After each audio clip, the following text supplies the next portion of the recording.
Hello, I'm Sarah, and I'm a board-certified behavior analyst. In my last video, I discussed how to find why a behavior is happening, or the function of the behavior. We use this information to treat challenging behavior by creating what's called a behavior intervention plan, or BIP. BCBAs only use individualized interventions based on the function of the behavior, and only attempt to reduce behavior if it's harmful. So along that same train of thought, most BCBAs don't try to decrease stimming behaviors unless they interfere with the learner's ability to participate in meaningful activities. And when I say meaningful, I mean meaningful to the client. BCBAs also only implement BIPs with consent from the client or their caregiver. The main features of challenging behavior reduction are 1. Taking reasonable steps to prevent the behavior. 2. Teaching a replacement behavior, which is an appropriate behavior serving the same function as the challenging behavior so that the challenging behavior is no longer needed. 3. Making sure that the challenging behavior does not receive reinforcement so that it doesn't continue in the future. 4. Responding to the behavior in other appropriate ways as needed. And 5. Measuring how often a behavior happens, setting a reduction goal, and continuing to measure how often that behavior happens over time after we introduce the BIP. The BIP is broken down into two major sections, antecedent and consequent strategies. Antecedent strategies are intended to prevent the challenging behavior from happening at all. And here are some examples. 1. Make sure that basic needs are met. Examples include making sure that the learner has eaten recently and had a good night's sleep the night before.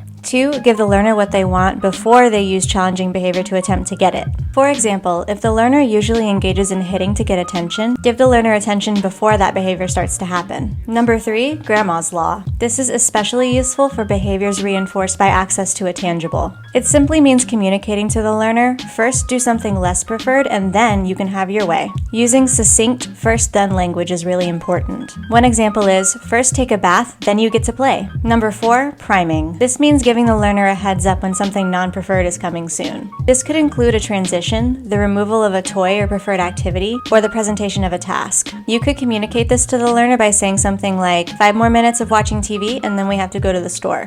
You could also use a timer. Even counting down from 10 works sometimes. 5. Rearrange the environment to remove triggers. One example is to hide candy from a learner that engages in challenging behavior to access candy, so that way you don't have to deny access to the candy in the first place. And 6. Build rapport with the learner by interacting with them during their preferred activities without placing demands. Now let's move on to consequence strategies. Consequence strategies define how we should react to the behavior. Here are some examples. This first one is the most important by far. Prompt the learner to communicate their needs in an appropriate way. It's perfectly reasonable for a nonverbal child to engage in tantrum behavior to get what they want if they have no other means of communication. It's our job as behavior analysts to empower the child to communicate in whatever way works best for them. And this isn't limited to speech. This could also include an AAC device, a picture exchange, or sign language. Teaching a communication system usually requires the assistance of a BCBA. The second consequence is also very commonly used in ABA, but is not always recommended for every learner. It depends on that learner's ability to communicate their needs. This strategy is simply to make sure that the challenging behavior does not work, that it does not achieve its function. If a learner engages in hitting to get access to candy, you would simply make sure that the learner does not get candy as a result of hitting. But this would probably be a really great opportunity to prompt the learner to request for candy appropriately and reinforce that appropriate request. Withholding reinforcement for a challenging behavior can make the learner upset.